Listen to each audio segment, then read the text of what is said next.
오늘 하나님 앞에서 살기라고 하는 제목으로 은혜를 받고자 합니다. 우리 그리스도인들은 성령으로 하나님의 음성을 들을 수 있습니다. 성령으로 하나님의 음성을 어떻게 듣느냐? 하나님의 음성을 들을 때는 반드시 성경을 통해서 하나님의 음성을 듣게 됩니다. 모든 그리스도인은 성령의 감동으로 성경을 통해서 하나님의 음성을 들어야 합니다. 우리가 큐티를 하는데 큐티를 제대로 하면 하나님의 음성을 들을 수 있습니다. 진정한 큐티는 하나님의 음성을 듣고 들은 그 말씀을 가지고 하나님께 뜨겁게 기도를 하고, 그리고 기도를 통해서 하나님의 완벽한 능력을 우리 온 몸으로 체득하면서 세상에 나가서 살아갈 때에 하나님께 영광이 되고 이 험악한 세상을 이길 수 있는 것입니다. 하나님께서 어느 날 마리아라고 하는 한 여인에게 찾아가서 천사를 보내서 찾아가셨습니다. 아들을 낳게 될 것이라고 말씀을 하셨습니다. 그때 마리아가 이렇게 말합니다. 주의 계집이오니 말씀대로 내게 이루어지리이다. 천사를 통해서 하나님의 말씀을 들었을 때 주님의 여자입니다.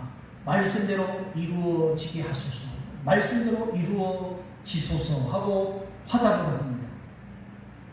마리아가 오늘날까지 위대한 인물이 된 것은 여자였어도 아니고 신분이 아니면 실력이 있어서도 아니라 하나님의 음성을 경청을 하고 그 음성에 순종을 했기 때문입니다. 사랑하는 성도 여러분, 우리는 큐티를 말씀을 묵상을 하면서 우리가 때로는 내 노력을 하고 내 지식으로 연구를 하는데 진리를 찾기가 참 어렵다라고 느낄 때가 있습니다. 그런데 우리가 하나님의 음성을 듣게 되면 은혜가 넘치게 되고 하나님의 말씀을 묵상하는데 쉽게 기다려지고 사모하게 됩니다. 하나님의 음성을 들을 때에 가장 중요한 기준이 있습니다. 당연히 성경입니다. 성경을 통해서 감동을 주시고 성경을 통해서 우리에게 음성을 들려주십니다. 그래서 우리가 하나님께 기도한 후에 성경을 읽고 또 성경을 읽은 후에는 마음에 하나님이 하시는 말씀을 경청할 수 있어야 합니다.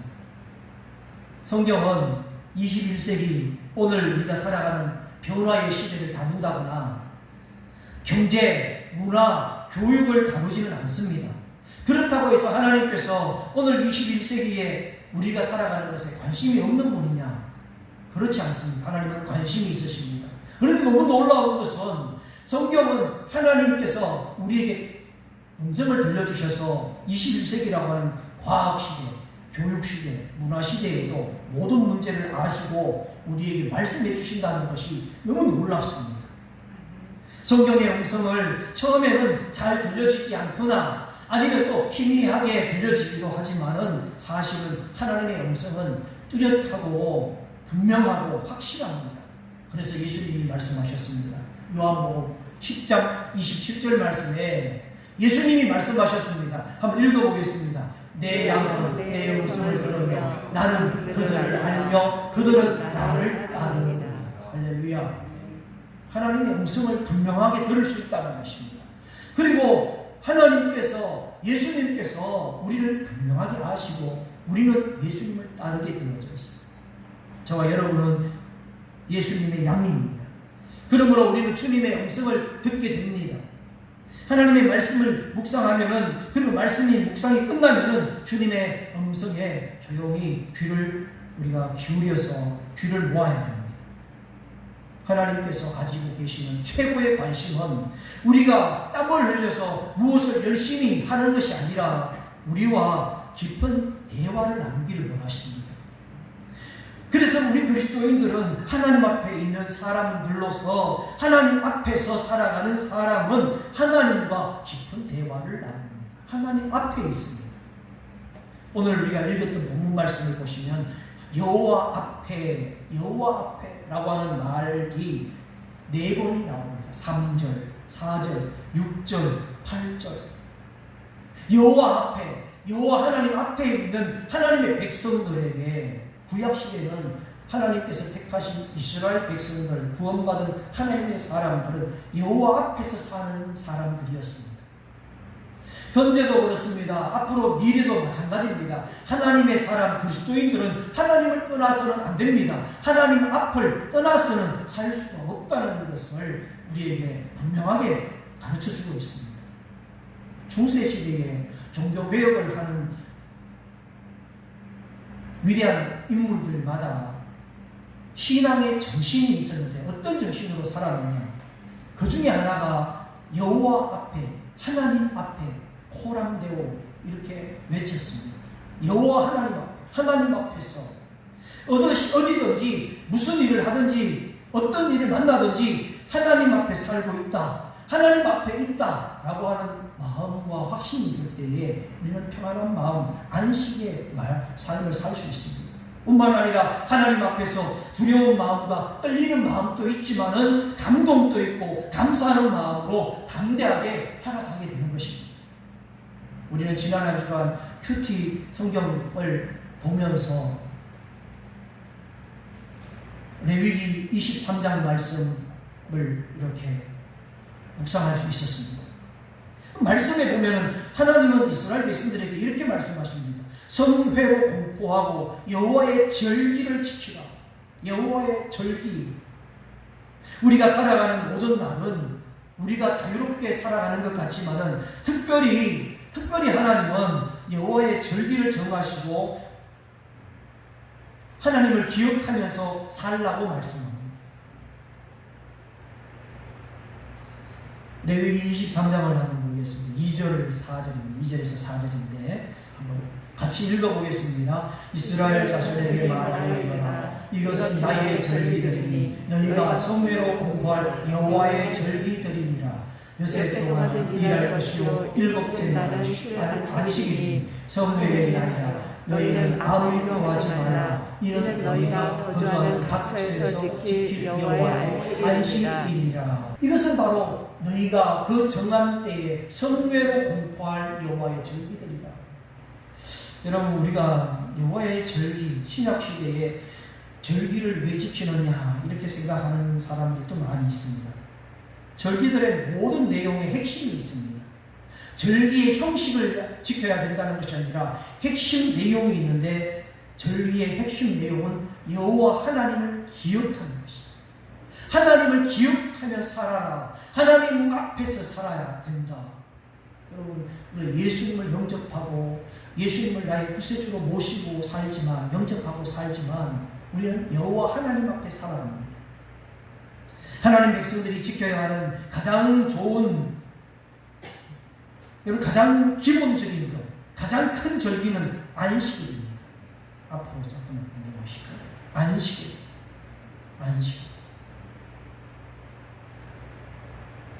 안식일은 아무 일도 하지 말라. 안식일 개념은 어떤 개념이냐면 하나님께서 세상의 모든 것을 창조하시고 일곱째 날에 안식하셨기 때문에 안식을 말씀하고 계십니다. 그런데 안식일이라고 하는 개념은 어떤 뜻이 있느냐 하면 멈춤, 그침, 마침 이런 뜻입니다. 오늘 여러분, 우리가 안식일을 지키라고 하나님께서 이스라엘 백성들에게 말씀을 하실 때에 그날은 아무 일도 하지 말고 멈추어라. 하던 일들을 멈추고 그쳐라. 이런 개념을 가지고 있습니다. 그럼 오늘 저와 여러분, 우리는 안식일의 개념을 우리가 알고 있는 것처럼 어떻게 지키고 있습니까? 예수님께서 부활하신 날,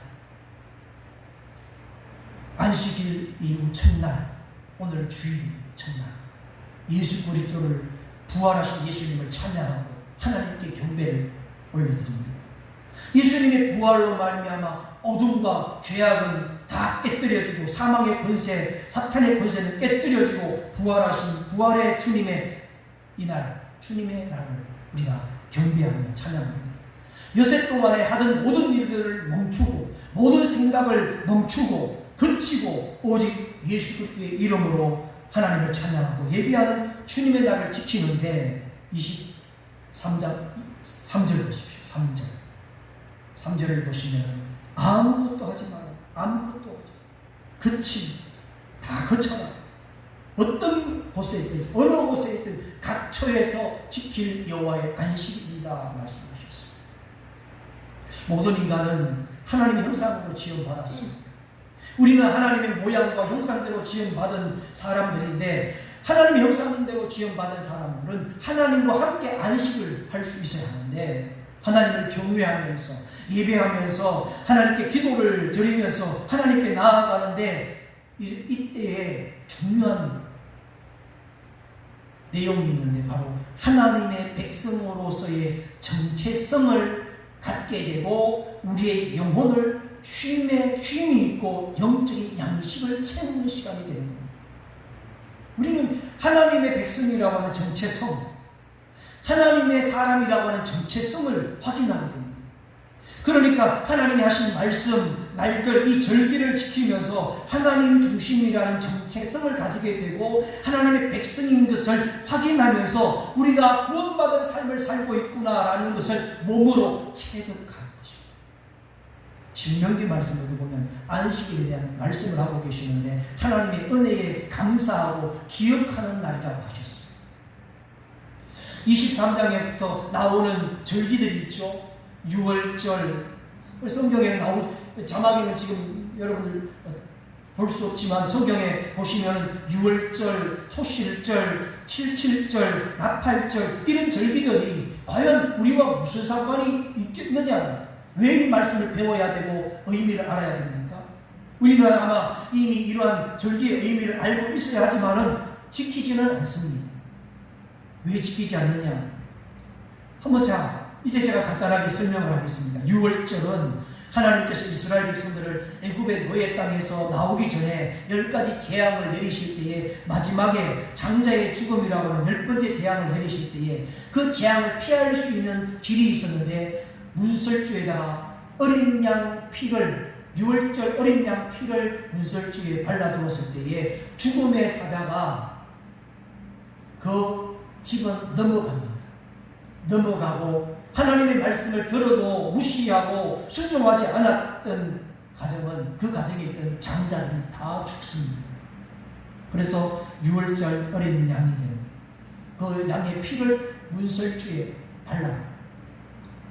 오늘날 우리가 왜 6월절을 안 지키느냐? 예수 그리스도께서 6월절 어린 양이 되셔서 피를 흘리셨기 때문에 영원히 피 흘리신 그 예수님의 보혈은 영원히 유효하기 때문에 우리는 6월절을 지키지 않는다. 그런데 이단들은 6월절을 지키지 않는다고 해서 6월절을 지키고 중요하게 생각합니다. 예수님이 6월절 어린 양이시기에 영원히 우리가 이 세상에 살아가는 끝날까지 우리는 예수님이 어린 양 6월절의 피이기에 예수님을 영접하고 예수님을 믿으면 우리는 구원을 받고 하나님의 백성으로 보호받을 수 있는 것입니다. 그리고 중간에 끼어져 있는 게 무교절이라고 하는 게 있는데 무교절은 무교병을 먹는 날이에요. 빵을 구울 때에 누룩을 넣지 않습니다. 이 누룩은 무엇을 뜻하느냐? 우리 안에 있는 죄를 뜻합니다. 세상 정신을 말합니다. 우리 안에 제거해야 되는 더럽고 어두운 죄, 상처, 세상 정신들이 예수 그리스도 안에서 다 씻겨지고 제거되고 우리는 하나님의 사랑 안에 거하게 되는데 이스라엘 백성들이 무교병을 먹고 속히 떠나는 거예요. 속히 떠난다. 즉 예수 그리스도의 복음 앞에 우리는 속히 영접하고 예수 그리스도를 속히 고백하고 그때 구원이 이루어지는 거예요. 초실절은 뭐냐? 초실절은 말 그대로 처음 열매를 하나님께 드리는 것이 첫 열매가 되신 예수 그리스도. 그 다음에 77절은 여러분 아시다시피 오순절 성령이 임하십니다.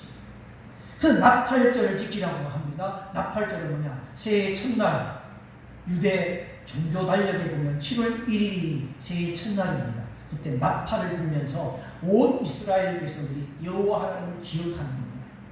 모든 것을 초실절도 처음 열매를 보면서 여호와 하나님을 기억하고 신약 시대에 와서는 예수 그리스도를 처음부터 기억하고 성령 강림으로 말미암아 예수 그리스도를 기억하고 나팔을 분다는 거예요. 마지막 날 예수님께서 나팔 소리와 함께 연결되어 있지 않습니까? 나팔 소리. 신앙의 잠을 깨고 우리 매 해년마다 신앙의 나팔, 기도의 나팔로 믿음이 깨어 있어야 된다는 것을 우리가 알 수 있습니다. 예수 그리스도로 말미암아 완전하게 완성되는 것을 보게 됩니다. 이 절기들을 지키라고 하신 이유가 뭘까요? 첫째는 뭐냐면 너희는 하나님 나라 제사장으로서 세상 문화에 물들지 말아야 된다라는 뜻입니다. 절기를 지키면서 우리는 하나님의 백성이니까 세상 정신에, 세상 문화에 빠져서는 안 되는구나. 이 말씀을 지금 기억하라는 것입니다. 여러분, 세상 문화를 가만히 한번 보십시오. 거의 대부분이 세상 문화라는 것이 여러분 무속과 미신과 연결되어져 있습니다. 우리나라도 마찬가지입니다. 동지, 붉은 파출류, 단호, 귀신을 섬기는 추석, 설도 조상신 섬기는 것이고 이 미신과 연관되어 있는 것을 볼 수 있게 됩니다. 이스라엘 백성들 주변에도 마찬가지였습니다. 가나안 족속을 들은 민족들은 다 우상 숭배였어요. 그래서 하나님은 자기 백성들이 하나님 나라 거룩한 제사장으로서 하나님 나라 문화를 세우기를 원하셨어요. 저와 여러분들은 어떻습니까? 오늘 저와 우리의 모습은 무엇이 지금 문화입니까? 교회 안에 교회다운 문화가 있어야 합니다. 세상 것이 들어와서 이 문화가 섞여 있으면 어떤 일이 벌어지느냐? 훗날에 우리 자녀들이 세상과 섞여 있는 문화를 볼 때에 성경 문화와 세상 문화를 바르게 분별하기가 어려워지는 것입니다. 오늘 얼마나 문화라고 하는 이름으로 교회 안에 별의별 여러분 세상의 문화가 들어와 있습니까? 교회 문화가 무엇입니까? 하나님을 찬양하고 하나님을 높이고 하나님께 기도하고 여호와를 기억하는 문화예요. 또 절기를 지키라고 하는 이유가 있습니다. 두 번째는 뭐냐면 기억하라고 하는 것입니다. 기억하는 것이 절기의 의미가 있습니다. 무엇을 기억하느냐? 두 가지인데 첫 번째는 너희는 하나님의 구원을 받은 것을 기억하라. 우리가 하나님께 구원받은 것을 기억하는 것이 절기의 의미입니다. 여러분들은 예수님의 이름으로 구원받았다는 사실을 잊지 마시길 바랍니다. 예수님의 이름으로 예수님의 피 보혈로 구원받은 하나님의 자녀인 것을 기억하는 것이 바로 절기를 지키는 것입니다. 또 한 가지 두 번째로는 절기를 기억하는 것은 뭐냐면 하나님이 주신 풍성함을 기억하라. 하나님이 주신 것이 우리에게 풍성하다는 것입니다. 세계가 초인플레이션이라고 하는 그런 지금 긴장감과 두려움과 사람들이 이야기들을 합니다. 경제가 어렵다, 경기가 어렵다, 두려워하고 있습니다. 미리 걱정하지 마십시오. 미리 연다는 거죠. 그 어려움은 나만의 어려움이 아니라 전 세계 모든 인간들이 겪고 있는 어려움입니다. 이럴 때 우리는 무엇을 기억합니까? 무엇을 기억합니까? 하나님께서 나를 풍성하게 하셨구나. 그리고 앞으로도 풍성하게 하실 것이라는 여러분 믿음을 기억하시기 바랍니다. 그리고 하나님께서 절기를 지키시라고 하는 이유가 있습니다. 세 번째로는 어려웠던 시절을 기억하고 가나안 땅의 풍성함을 누렸을 때 빠지지 말아라 라고 하는 뜻이 있습니다. 이스라엘 백성들은 과거에 고통스러운 어려운 시간들을 보냈고 40년 동안의 광야에서 오로지 만나와 메추라기를 먹고 그렇게 텐트 생활을 했습니다. 이제 하나님이 인도하시는 가나안 땅에 들어가게 되면 이제 풍성한 정말 기름진 땅에서 풍성한 열매와 수확을 얻어서 풍요롭게 될 텐데 풍요로운 삶에 빠지면 안 된다라고 하는 의미로 절기를 지키라고 합니다. 절기를 지킬 때마다 하나님의 절기를 지킬 때마다 자기 자신의 풍성함에 다시 한번 돌아보면서 세상의 풍성함에 길들여져 있지는 않는가. 그래서 절기를 지키면서 하나님을 기억하라는 것입니다. 모든 절기의 특징이 무엇입니까? 아무 일도 하지 말아라는 특징이 있습니다. 우리가 하나님을 기억할 때는 모든 것을 멈춰야 됩니다. 하나님 앞에 예배드릴 때에 모든 생각도 멈추어야 됩니다. 그런데 여전히 우리의 믿음은 연약합니다. 예배를 드려도 왜 그렇게 걸리는 것이 많습니까? 예배의 자리에 나올 것이 너무 어렵습니다. 핑계거리가 너무나 많습니다. 그러나 분명히 하나님을 기억할 때에는 세상의 정신, 세상의 문화, 세상의 시간들을 멈추고 거치고 어떤 노동도 하지 말고 한번 보겠습니다. 23장 21절 말씀을 한번 읽겠습니다. 이날에 너희는 너희 중에 소멸을 쓰고 어떤 노동도 하지 말지니 이는 너희가 그 거주하는 각처에서 대대로 지킬 영원한 규례니라. 영원한 규례, 이 말 때문에 이단적인 이단의 세력들이 절기를 강조하기도 하지만 이 절기들의 사실 이 절기의 본체는 예수 그리스도입니다.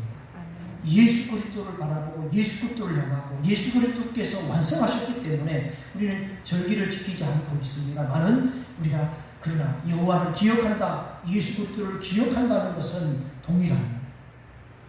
하나님은 자기 백성들이 죄 아래서 세상 문화 안에 빠져서 떠내려가는 것을 막으십니다.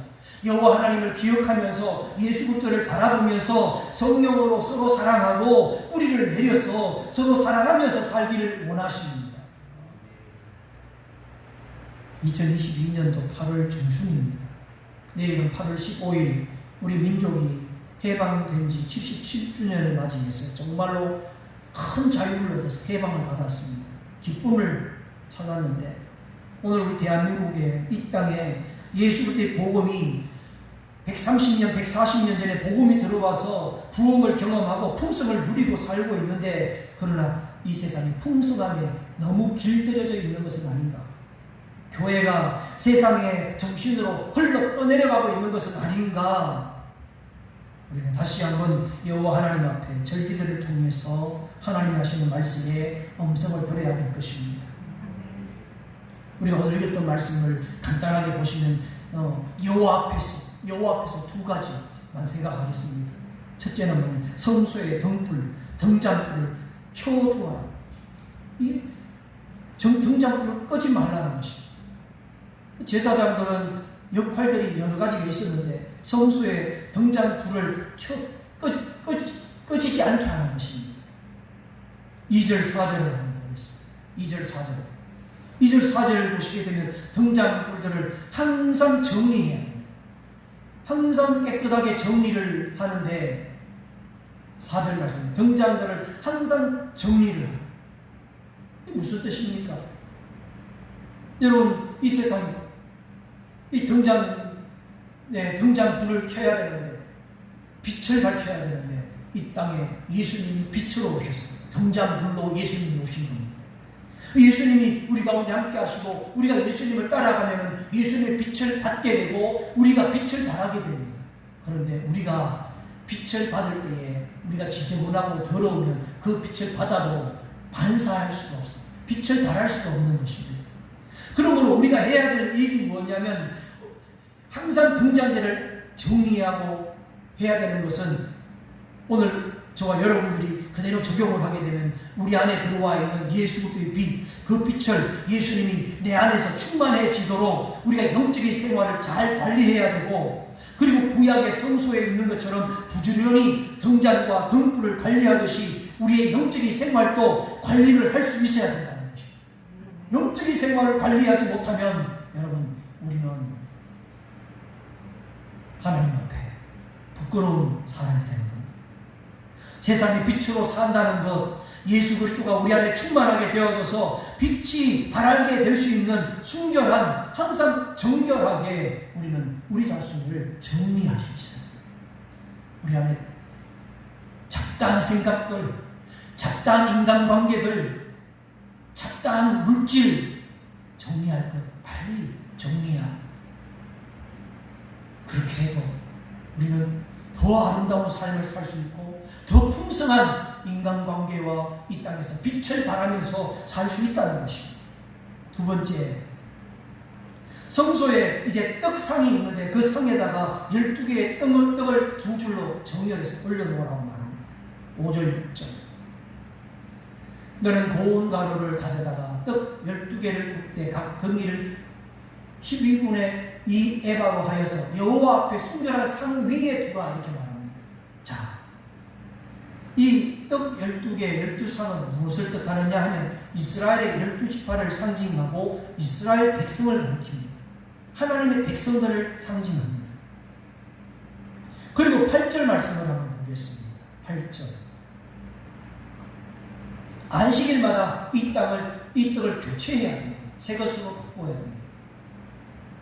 그리고 그 떡은 제사장이 먹습니다. 이 떡을 진설명이라고 말합니다. 진설할지니라고 했지만 진설명이라고. 근데 이걸 공급하신, 이건 뭐냐면 하나님께서 공급하신다 이런 뜻입니다. 하나님의 임재, 하나님의 어떤 교제, 하나님과 교제하고 또 화해하고 하나님을 상징하는 겁니다.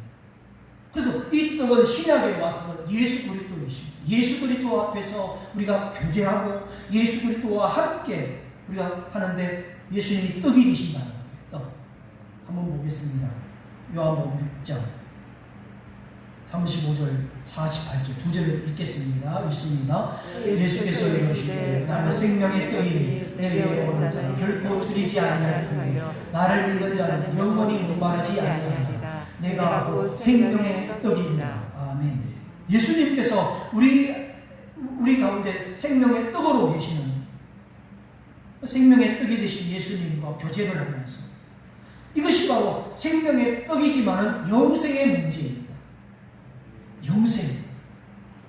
예수 그리스도의 십자가의 공로로 모든 사람은 생명의 양식을 먹게 되고 영원한 하나님 나라로 옮겨지는 은혜를 입게 된 것입니다. 그러므로 우리는 인격적으로 의지적으로 하나님 앞에 나아가서 생명의 떡이 되신 예수 그리스도와 교제를 하고 함께 살아가는 것이 바로 하나님 앞에서 살아가는 것입니다. 하나님 앞에서 어떻게 살아가느냐? 예수 그리스도와 교제를 하고 생명의 떡 되신 예수 그리스도와 함께하는 것이 바로 하나님 앞에서 살아가는 모습인 것입니다. 우리는 스스로 할 수 있는 것이 그렇게 많지 않습니다. 하지만 오늘 여러분들이 가지고 있는 작은 의지, 작은 이 의지를 가지고 하나님을 향하고 예수 그리스도께 가까이 나아가 영의 양식, 생명의 양식인 하나님의 말씀을 나의 말씀으로 잘 받아들일 수 있어야 되는 것입니다.